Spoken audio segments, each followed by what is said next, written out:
राधा स्वामी दयाल की दया, राधा स्वामी सहाय, राधा स्वामी। प्यारे सत्संगी भाई और बहनों, आप सुन रहे हैं रक्षाबंधन के पर्व पर दादरी का सत्संग। सो किस तरह फरमाते हैं महाराज जी, सुनिए। राधा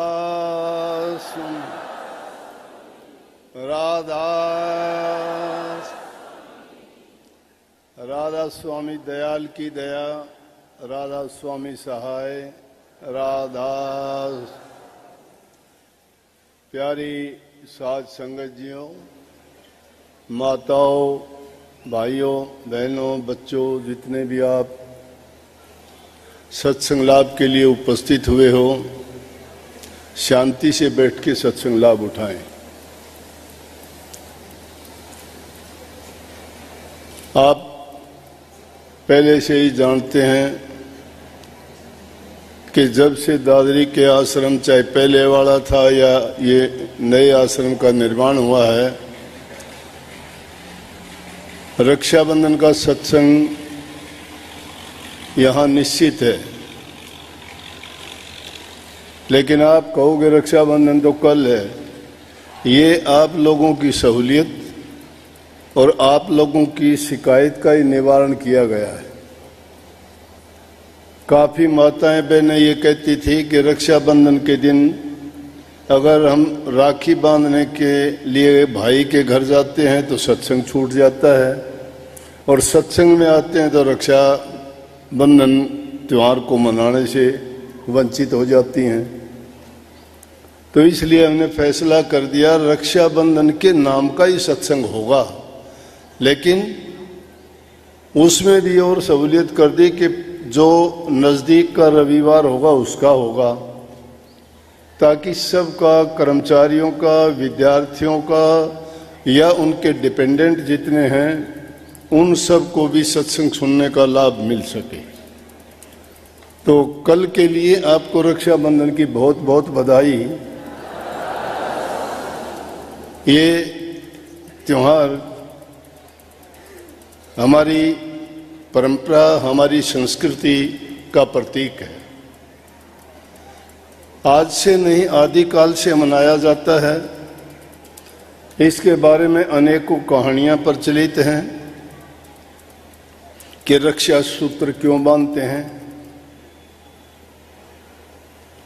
अब तो एक रस्म अदा करते हैं, नहीं तो एक जमाना था कि रक्षा सूत्र बांधने का अर्थ था कि जिसको रक्षा सूत्र बांधा जाता था वो उसको, उसकी सुरक्षा की, जिंदगी में किसी भी आपत्ति विपत्ति के समय उसकी मदद की, सारी की सारी गारंटी देते थे और उसको निभाते भी थे।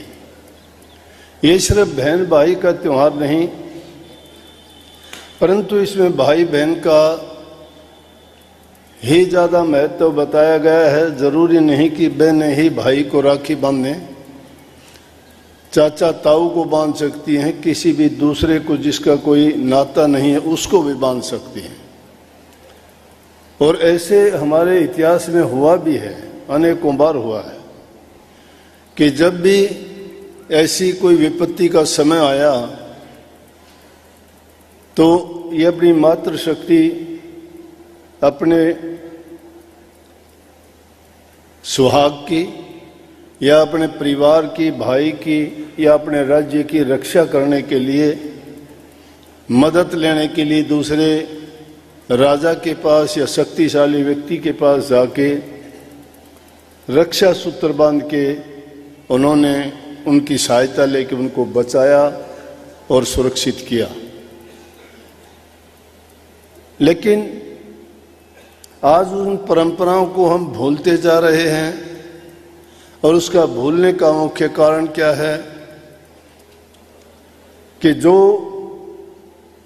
हमें शिक्षा घरों में मिलती थी माँ बाप के द्वारा, हमारे बुजुर्ग दादा दादियों के द्वारा,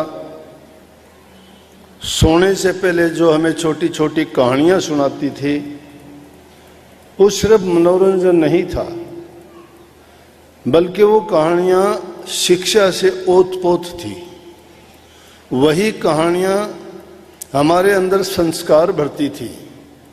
उन कहानियों में दया, प्रेम, सहायता, एक दूसरे की भावना को समझना, इन बातों पर जोर देती थी। लेकिन आज वो कहानियां लोप हो गई हैं। माँ बाप को भी इतना समय नहीं है, ना ही बच्चों को इतना समय है। बच्चे तो या तो स्कूल है, स्कूल से आने के बाद ट्यूशन है, ट्यूशन के बाद में उनका होमवर्क है, और होमवर्क के बाद में भी रात को तो देर रात तक जगते हैं, सुबह को बहुत देर से उठते हैं। जबकि किसी भी सभ्यता में इस बात को ऊंचा माना गया है कि जो आदमी टाइम से सोता है, टाइम पर उठता है, उसके अंदर बल, बुद्धि और विद्या बढ़ते हैं। अंग्रेजी में भी कहावत है, early to bed early arise, it makes a man healthy wealthy and wise. लेकिन आज कुछ उल्टा हो गया। काम करने के समय में सोते हैं, सोने के समय में काम करते हैं। नींद का समय होता तो जगते हैं, और जब जगने का समय होता तो सोते हैं। हमारा देश ऋषि मुनियों का, जिसमें प्रभु भक्ति, प्रभु का गुणगान, अपने उच्च चरित्र, अपने व्यक्तित्व को निखारना, दूसरे की सहायता करना, मन के अंदर प्रेम और परहित के लिए अपना कोई कष्ट या दुख महसूस नहीं करना, ये हमारी सभ्यता और संस्कृति थी। लेकिन अब ऐसा समय है कि उन बातों की कमी के कारण ये चीज़ें भी हमारे अंदर से लोप होती जा रही हैं, और सिर्फ हर इंसान का उसको स्वार्थ दिखाई देता है। दूसरे देशों में भी इस चीज़ की गिनती थी कि हिंदुस्तान में साक्षात प्रभु के दर्शन होते हैं। यहाँ परमात्मा की पूजा होती है। लोगों की आस्था इतनी होती है कि वो जो चाहते हैं परमात्मा से वही काम करवा लेते हैं।